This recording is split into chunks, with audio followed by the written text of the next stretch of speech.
नमस्कार, मैं स्वाति आपके अपने चैनल इंडियन मैथोलॉजिकल स्टोरीज में आप सभी का स्वागत करती हूँ। आज आपको माघ महात्म्य का 19 और 20वां अध्याय सुनाने जा रही हूँ। वो पांचों कन्याएं इस प्रकार विलाप करती हुई बहुत देर प्रतीक्षा करके अपने घर लौटी। जब घर में आई तो माताओं ने कहा कि इतना विलंब तुमने क्यों कर दिया। तब कन्याओं ने कहा कि हम किन्नरियों के साथ क्रीड़ा करती हुई सरोवर पर थी और कहने लगी कि आज हम थक गई और जाकर लेट गईं। वशिष्ठ जी कहते हैं कि इस प्रकार आशय को छुपाकर वह विरह की मारी पड़ गईं। उन्होंने घर में आकर किसी प्रकार की क्रीड़ा नहीं की। वह रात्रि उनको एक युग के समान बीती। सूर्य नारायण के उदय होते ही वह अपने आप को जीवित मानती हुई माताओं की आज्ञा लेकर गौरी पूजन करने वह कन्याएं वहां पर जाने लगी। उसी समय ब्राह्मण भी स्नान करने के लिए सरोवर पर आया। उसके आने पर कन्याओं ने वाह वाह किया, जैसे कमलिनी प्रातःकाल सूर्योदय को देखकर कहती है। उसको देखकर उसके नेत्र खुल गए और वह ब्रह्मचारी के पास चली गई। आपस में एक दूसरे का हाथ पकड़कर चारों तरफ से उसको घेर लिया और कहने लगी कि मूर्ख, उस दिन तू भाग गया था लेकिन आज नहीं भाग सकता। हम लोगों ने तुझको घेर लिया है। ऐसे वचन सुनकर बाहुपाश में बंधे हुए ब्राह्मण ने मुस्कुराकर कहा, तुमने जो कुछ कहा सो ठीक ही है, परंतु मैं तो अभी विद्या अभ्यास और ब्रह्मचारी हूँ।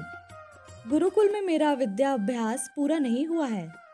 पंडित को चाहिए कि जिस आश्रम में रहे उसके धर्म का पालन करे। इस आश्रम में मैं विवाह करना धर्म नहीं समझता।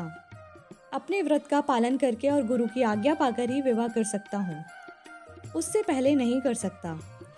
यह बात सुनकर वह कन्या इस प्रकार बोली जैसे वैशाख माह में कोयल बोलती है। वह कहने लगी कि धर्म से अर्थ और अर्थ से काम और काम से धर्म के फल का प्रकाश होता है।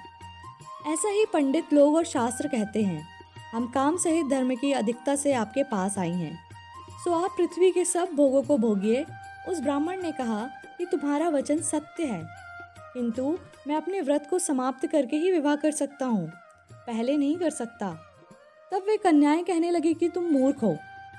अनोखी औषधि, ब्रह्म बुद्धि रसायन सिद्धि, अच्छे कुल की सुंदर नारियां तथा मंत्र जिस समय प्राप्त हो तभी ग्रहण कर लेना चाहिए।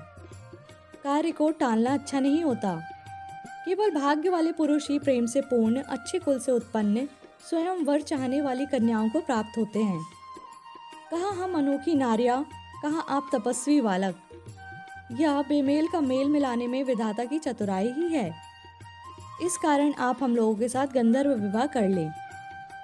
इनके ऐसे वचन सुनकर उस धर्मात्मा ब्राह्मण ने कहा कि व्रती रहकर इस समय विवाह नहीं करूंगा, मैं स्वयंवर की इच्छा नहीं रखता। इस प्रकार उसके वचन सुनकर उन्होंने एक दूसरे का हाथ छोड़कर उसको पकड़ लिया। सुशील और सुस्वरा ने उसकी भुजाओं को पकड़ लिया। सुतारा ने आलिंगन किया और चंद्रिका ने उसका मुख चूम लिया। परंतु फिर उसने क्रोधित होकर उनको श्राप दिया कि तुम डायन की तरह मुझसे चिपटी हो, इस कारण तुम पिशाचनी हो जाओ। ऐसे श्राप देने पर वह उसको छोड़कर अलग खड़ी हो गई। उन्होंने कहा कि हम निरपराधियों को वृथा क्यों श्राप दिया। तुम्हारी इस धर्मज्ञता पर धिक्कार है। प्रेम करने वाले से बुराई करने वाले का सुख दोनों लोकों में नष्ट हो जाता है, इसलिए तुम भी हम लोगों के साथ पिशाच हो जाओ। तब वे आपस में क्रोध से उस सरोवर पर पिशाच पिशाचनी हो गए और बस पिशाच पिशाचनी कठिन शब्दों से चिल्लाते हुए अपने कर्मों को भोगने लगे। वशिष्ठ जी कहने लगे कि हे राजन, इस प्रकार वह पिशाच उस सरोवर के इधर उधर फिरते रहे। बहुत समय पश्चात मुनियों ने श्रेष्ठ लोमश ऋषि पौष शुक्ला चतुर्दशी को उस अशोध सरोवर पर स्नान करने के लिए आए। जब क्षुधा से दुखी इन पिशाचों ने उनको देखा तो उनकी हत्या करने के लिए गोल बांधकर उनको चारों तरफ से घेर लिया। वेद निधि ब्राह्मण भी वहां पर आ गए और उन्होंने लोमस ऋषि को साष्टांग प्रणाम किया। वे पिशाच ऋषि के तेज के सामने ठहर न सके और दूर जाकर खड़े हो गए। वेद निधि हाथ जोड़कर लोमस ऋषि से कहने लगे कि भाग्य से ही ऋषियों के दर्शन होते हैं। फिर उन्होंने गंधर्व कन्या और अपने पुत्र का परिचय देकर सब वृतांत सुनाया और कहा कि हे मुनिवर, यह सभी श्राप मोहित होकर आपके सम्मुख खड़े हैं। आज इन बालकों का निस्तार होगा, जैसे सूर्योदय से अंधेरे का नाश हो जाता है।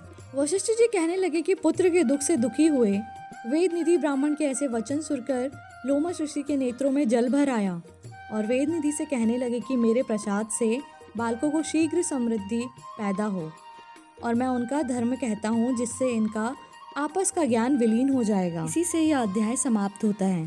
20वें अध्याय में वेदनिधि कहने लगे कि हे महर्षि, धर्म को जल्दी ही कहिए क्योंकि श्राप की अग्नि बड़ी दुखकारक होती है। लोमश ऋषि कहने लगे कि यह सब मेरे साथ नियम पूर्वक माघ स्नान करें, अंत में यह श्राप से छूट जाएंगे। मेरा यह निश्चय है, शुभ तीर्थ में माघ स्नान करने से शाप का फल नष्ट हो जाता है। 7 जन्मों के पाप तथा इस जन्म के पाप माघ में तीर्थ स्थान पर स्नान करने से नष्ट हो जाते हैं। इस अशोच में स्नान करने से अवश्य ही मोक्ष की प्राप्ति होती है। राजसूय और अश्वमेध यज्ञ से भी अधिक फल माघ मास स्नान से होता है। अतएव संपूर्ण पापों का सहज में ही नाश करने वाला माघ स्नान क्यों न किया जाए। इसी से यह अध्याय समाप्त होता है। बोलिए श्री हरि विष्णु भगवान की जय।